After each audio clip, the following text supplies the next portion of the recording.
रहीम। आज जो मैं आप लोगों से टॉपिक डिस्कस करना चाह रहा हूँ वो नेट मीटरिंग की डिस्कशन है, और इस वीडियो में मैं वो सारी कन्फ्यूजन्स कोशिश करूँगा कि डिस्कस करूँ जो जनरली कस्टमर्स को या कंज्यूमर को before going to net metering या before going to install the solar system confusion होती है कि आया कि वो नेट मीटरिंग का सिस्टम लगाएं या ना लगाएं, या वो कौन से कंज्यूमर हैं या कस्टमर्स हैं जिनको इसका फ़ायदा पहुँच सकता है। अगर जो नेट मीटरिंग का हम आम अल्फाज में बयान करें तो नेट मीटरिंग का मतलब ये है कि अगर जो आपने इजाफी बिजली बनाई है और वो बिजली अगर जो आप रिवर्स फीड ग्रिड को कर रहे हैं तो वो इस सिचुएशन में जो आपका बिल आएगा वो मींस नेगेटिव हो जाएगा। जो आपने कंज्यूम किए हैं उन यूनिट्स में से मींस वो आपका नेगेटिव भी आ सकता है, आपका ज़ीरो भी आ सकता है और आपका बिल भी आ सकता है। अब जहाँ तक पाकिस्तान की बात की जाए तो वैसे तो नेट मीटरिंग काफ़ी अरसे से काफ़ी दुनिया के जो है कंट्रीज़ में चल रहा है। अब यहाँ मैं ये भी बताता चलूँ कि एक नेट मीटरिंग होती है, एक ग्रॉस मीटरिंग होती है। नेट मीटरिंग का मतलब ये होता है कि जो इंपोर्ट और एक्सपोर्ट यानी कि जो आपका यूनिट्स बाहर जाएंगे या यूनिट जो आप कंज्यूम करेंगे उसका सेम रेट होगा, that is called net metering. और ग्रॉस मीटरिंग में जो होता है वो रेट्स, जो टैरिफ रेट होता है वो डिफरेंट होता है। फॉर एग्जांपल जिस पर यूनिट कॉस्ट अगर जो आप इंपोर्ट कर रहे हैं वो डिफरेंट होगा, जो एक्सपोर्ट यानी कि जो आप बाहर भेज रहे हैं उसके जनरली वो कम होते हैं और जो आप कंज्यूम करते हैं उसके जनरली रेट ज़्यादा होते हैं। इसी तरह फीड एंड टैरिफ भी होता है, उसमें भी इस तरह प्री डिफाइंड रेट जो होता है वो आपकी स्टेट जो है या इदारा, जैसे पाकिस्तान में नेपरा एक इदारा है जो इस सारी कह लें कि जो रेट्स को है वो रेगुलेट कर रहा है। जितने SOPs जो डिफ़ाइन करता है वो नेपरा इंस्टीट्यूट है जो कि इसके सब के सब जो इसके कह लें रूल्स एंड रेगुलेशंस को वही डिफ़ाइन करता है। अब यहाँ पे एक सवाल ये भी पैदा होता है कि नेट मीटरिंग का फ़ायदा किन किन जो है सारिफ को हो सकता है। वैसे तो नेट मीटरिंग का हर एक को फ़ायदा हो सकता है, बट कुछ ऐसे इदारे या कुछ ऐसे इंस्टीट्यूट्स हैं जिनको बहुत ज़्यादा फ़ायदा हो सकता है। फॉर एग्ज़ाम्पल कमर्शियल है, रेजिडेंशियल है, ये सारे इदारे जिसमें अगर जो फर्दर हम बाइफरकेट करें जिसमें स्कूल्स हैं, इंस्टीट्यूट्स हैं, उसके बाद यूनिवर्सिटीज़ हैं, हॉस्पिटल्स हैं, जनरल स्टोर्स हैं, इन सब को फ़ायदा हो सकता है। रीज़न ये कि लेट्स सपोज कोई ऐसा स्टोर है या स्कूल है जिसका टाइम लेट्स सपोज 9 से लेकर 2 बजे तक है, तो उससे पहले जितनी जनरेशन हो रही होगी वो आपकी पीक पे जनरेशन होगी मींस एट दैट टाइम, और आपकी वो रिवर्स फीड हो रही होगी यानी कि बिल आपका वो एक्सपोर्ट कर रहा होगा आपका जो सोलर सिस्टम है। और इसी तरह जो अगर जो घर की बात कर लें तो घरों में भी मोस्टली ये होता है कि 2 बजे तक जो फैमिलीज़ होती हैं या जो मोस्टली जो पेरेंट्स होते हैं या बच्चे जो होते हैं वो स्कूल गए होते हैं, या जैसे फादर हैं तो वो जनरली मींस जॉब कर रहे होते हैं, ऑफिस में होते हैं उस टाइम। इसी तरह अगर जो वर्किंग लेडीज़ हैं तो वो भी जनरली घर पे नहीं होती हैं उस टाइम, तो मींस उस टाइम भी आपकी जितनी जनरेशन उस सोलर सिस्टम से होगी वो आपकी वापस ग्रिड में जा रही होगी, जो कि आपको बचत उतनी हो रही होगी। अगर जो हम इस सिस्टम को बात कर लें, जो हम नेट मीटरिंग में जो सिस्टम इंस्टॉल करते हैं उसको हम बोलते हैं ऑन ग्रिड सिस्टम, ठीक है। वैसे तो there are so many types of the systems, let me tell you one by one. The first is means we call it off grid system. Off grid system ऐसा system होता है जिसमें आपका grid नहीं होता, मींस ऑफ मींस का मतलब बंद हो जाना, ग्रिड मींस जिसमें ग्रिड अवेलेबल नहीं होता। तो ये हम वहाँ पे इंस्टॉल करते हैं जिन एरियाज़ में इलेक्ट्रिसिटी नहीं है। फॉर एग्ज़ाम्पल अगर जो मैं इस्लामाबाद की बात कर लूँ तो जैसे हमने I11 एक सेक्टर है इस्लामाबाद का, CDA का सेक्टर है, बट अभी तक वहाँ पे ग्रिड अवेलेबल नहीं है। तो हम लोगों ने 12 सिस्टम से ज़्यादा वहाँ पे सिस्टम्स लगा चुके हैं मोस्टली, अल्हम्दुलिल्लाह all are off grid, mostly 5 kilowatt, but वहाँ पे ग्रिड नहीं है। वहाँ पे हम ऑन ग्रिड सिस्टम्स नहीं लगा सकते। तो उसमें कस्टमर को ये फ़ायदा है, इवन ग्रिड नहीं है तो वो दिन को भी बिजली इस्तेमाल कर रहे होते हैं, और जो स्टोरेज उसमें मस्ट होती है in the shape of batteries, तो वो स्टोर कर लेते हैं, रात को वो फिर वो बिजली इस्तेमाल करते हैं। अगर जो हम हाइब्रिड सिस्टम की बात कर लें तो हाइब्रिड सिस्टम मींस, हाइब्रिड की अगर डेफिनेशन की बात करें तो anything which can have more than one source, means अगर जो मैं उर्दू में बताऊँ तो कोई भी ऐसी चीज़ जिसमें एक से ज़्यादा उसमें सोर्सेज पाए जाएँ या उसको यूटिलाइजेशन हो, तो उसको हम हाइब्रिड बोलते हैं। फॉर एग्ज़ाम्पल अगर जो आपके इन्वर्टर है उसमें आप ग्रिड भी कनेक्ट कर सकते हैं, उसमें के साथ साथ आप सोलर भी कनेक्ट कर सकते हैं, और अगर जो ऑफ कोर्स हाइब्रिड बैटरीज हो तो बैटरीज भी कनेक्ट कर सकते हैं। इसी तरह आप जनसेट भी उसके साथ सिंक कर सकते हैं। तो इट मीन्स क्या ये हाइब्रिड सिस्टम हो जाएगा। हाइब्रिड में भी फर्दर आगे 2 टाइप्स आती हैं। एक ऑन ग्रिड मीन्स हाइब्रिड होता है, मीन्स जिसके साथ आप बैटरी बैकअप लगा सकते हैं, और एक सिंपल हाइब्रिड होता है, उसको हाइब्रिड ऑफ ग्रिड बोलते हैं। और तीसरा प्योर ऑन ग्रिड सिस्टम हम उसे बोलते हैं, जिसमें हम सिर्फ और सिर्फ हमारे पास ग्रिड और सोलर होता है, though that is also type of hybrid because we are having more than one source, जिसमें हमारे पास सोलर भी है और जिसमें हमारे साथ ग्रिड भी है। तो ये वो 3 टाइप्स हैं। जहाँ तक नेट मीटरिंग की अब बात की जाए तो हम उन 2 में से 2 सिस्टम्स पे, एक ऑन ग्रिड हाइब्रिड और एक जो सिंपल ऑन ग्रिड है, उन दोनों पे हम ये सिस्टम इंस्टॉल कर सकते हैं नेट मीटरिंग वाला।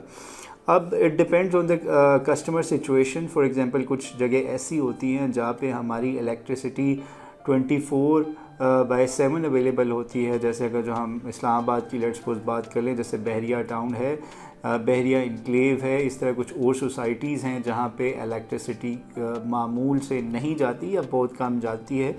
तो वहाँ पे हम जो सिस्टम्स रिकमेंड करते हैं वो हमेशा हम on grid he, pure on grid जिसे हम बोलते हैं, वो रिकमेंड करते हैं।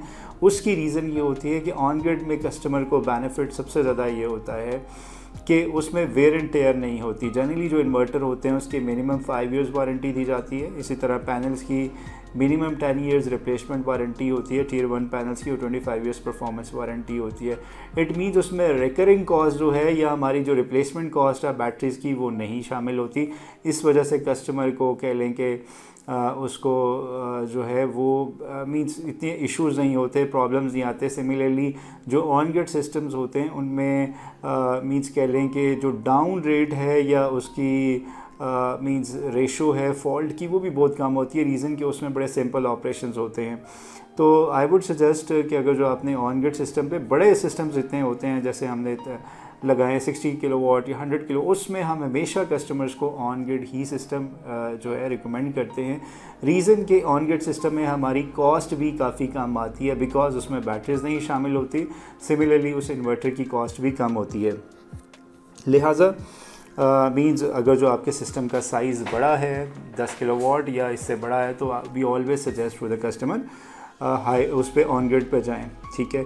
और हाइब्रिड कस्टमर्स को हम जनरली ऑन ग्रिड सिस्टम वहाँ पे सजेस्ट करते हैं जहाँ पे साइज़ सिस्टम का छोटा, और दूसरी कस्टमर ये भी चाहता हो कि वहाँ पे लोड शेडिंग बहुत है, उसके साथ साथ वो चाहता है कि मेरा उस टाइम भी सिस्टम चलता रहे जिस टाइम लाइट चली जाए। बट यहाँ पे मैं एक ये भी बताता चलूँ, इसका भी सोल्यूशन हमने निकाला हुआ है। फॉर एग्जांपल हमने एक जगह पे 35 किलोवाट सिस्टम इंस्टॉल किया, बट कस्टमर की दूसरी साइड पे ये इशू था कि उसने कहा कि मैं ये भी चाहता हूँ कि मेरा सिस्टम उस टाइम भी चलता रहे।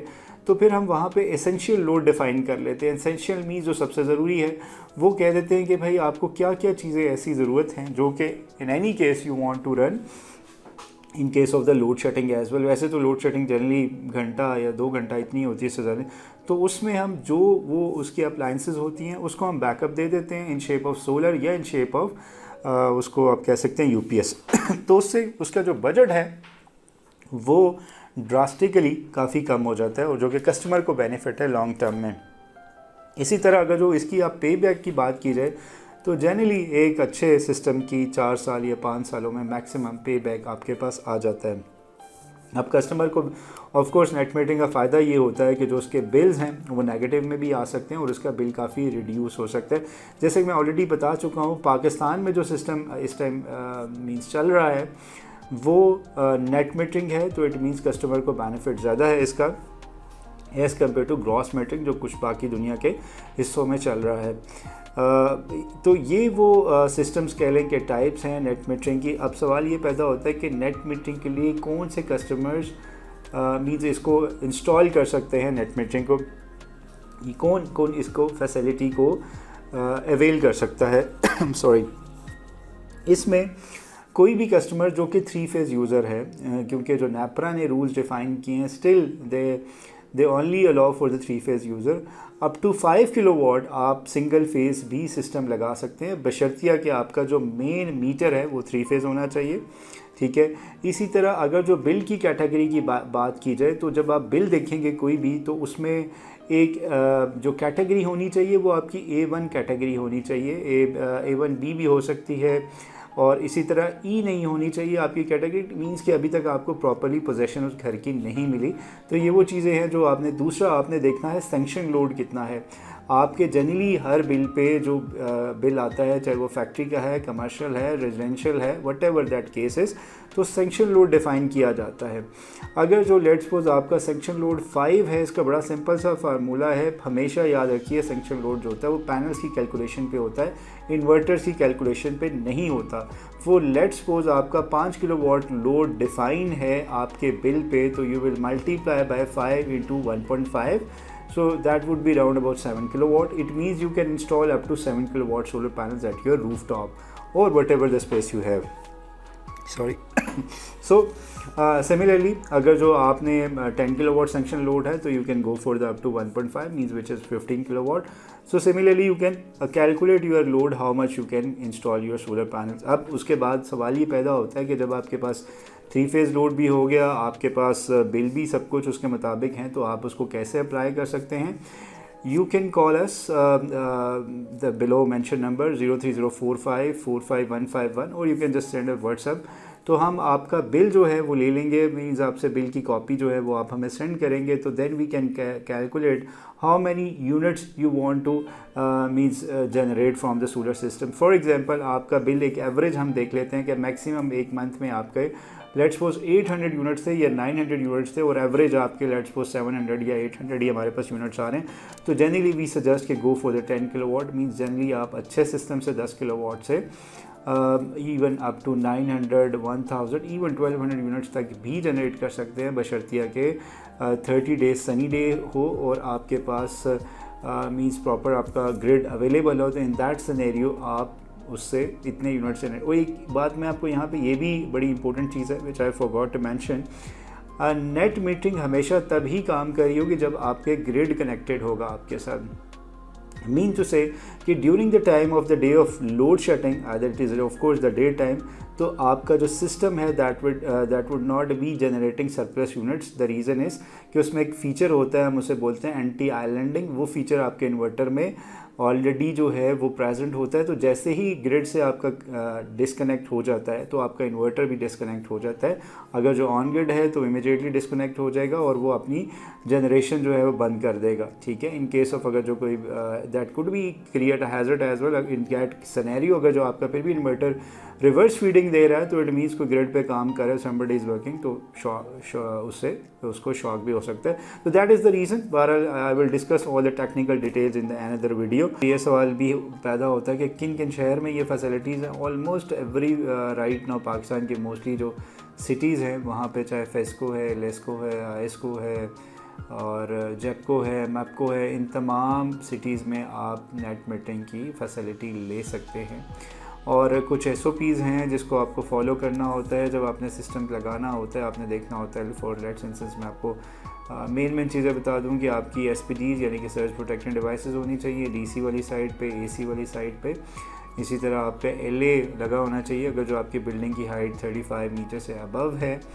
और इसी तरह जो आपने वायर यूज़ करनी है, अगर जो आप इस्लामाबाद में काम कर रहे हैं तो according to their standard 6 mm आपकी वायर होनी चाहिए मिनिमम। मोस्टली कुछ केसेस में even they do not accept the 4 mm as well. By the way 4 mm is acceptable, but there are few cases जहाँ पे they recommend only you have to use 6 mm। इसी तरह आपने coding properly use करनी है, installation आपने properly use करनी है, जो स्ट्रक्चर है वो प्रॉपर्ली होना चाहिए। अगर जो आप GI का स्ट्रक्चर लगा रहे हैं तो उसके साथ प्रॉपर्ली इंस्टॉल होना चाहिए। सिमिलरली आप कस्टमाइज स्ट्रक्चर भी यूज़ कर सकते हैं, जैसा कि हम मोस्टली जो साइट्स पे हैं कस्टमाइज स्ट्रक्चर भी यूज़ कर रहे हैं depending on the area. So that was the small introduction of the net metering. और जैसे मैंने बताया कि इसको किस किस को कौन कौन किससे फ़ायदा ले सकता है। और if you like our videos you can just give us your valuable feedback.